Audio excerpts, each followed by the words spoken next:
Post for male only male candidates. देखो क्या होता है कि ये सारी चीज़ें पहले से ही नोटिफिकेशन के दिन से ही आपको पता होनी चाहिए कि हमें क्या चीज़ें आगे ध्यान रखनी क्या नहीं ध्यान रखनी। फिर भी मैं आपको एक एक करके जब भी जो भी आपका पोस्ट प्रेफरेंस आएगा, जब भी एडमिट कार्ड, सारी चीज़ें मैं आपको एक एक करके बताऊंगा। बस आपको चैनल को सब्सक्राइब करके बेल नोटिफिकेशन आइकन को ऑल पे करना है, ठीक है। क्योंकि देखो कुछ पोस्ट ऐसी होती हैं जो आपकी सिर्फ मेल्स के लिए ही होती है। जैसे मैं आपको बता दूं कि आईबी में क्या होता है कि आईबी में लगभग पोस्ट जो होती हैं वो आपकी इंग्लिश स्टेनोग्राफर की आती हैं। मिनिस्ट्री ऑफ जल शक्ति में जो है, ठीक है, वो भी इंग्लिश स्टेनोग्राफर के लिए आती हैं। और इन केस मान लो आप हिंदी के तौर पर सेलेक्ट हो गए और बाद में आप वो डिपार्टमेंट ने बोला कि हमें इंग्लिश स्टेनोग्राफर चाहिए, तो फिर वहाँ पर क्या होता है कि आपका कैंडिडेचर कैंसिल हो सकता है, फिर एसएससी भी कोई हेल्प नहीं कर पाएगा।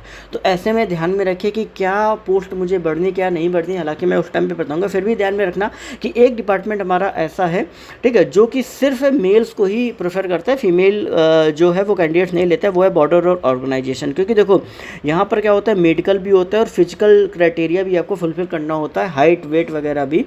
क्योंकि बीआरओ एक ऐसी पोस्ट होती है जो आपकी बॉर्डर पे रहती है। तो बॉर्डर पे अधिकतर मेल्स कैंडिडेट्स को ही प्रेफर किया जाता है, फीमेल्स को नहीं लिया जाता है। तो मेल्स ही बीआरओ को भरे, फीमेल्स बिल्कुल भी ऑप्ट मत करें। अगर आपने ऑप्ट किया तो ये चीज़ ध्यान में रखिएगा कि आपका सिलेक्शन होने के बाद भी आपका कैंडिडेचर कैंसिल हो सकता है। तो ध्यान में रखें, छोटी छोटी गलती बिल्कुल भी मत करें। बाकी अपडेट्स के लिए चैनल को सब्सक्राइब करके बेल नोटिफिकेशन आइकन को ऑल पे कर सकते हैं।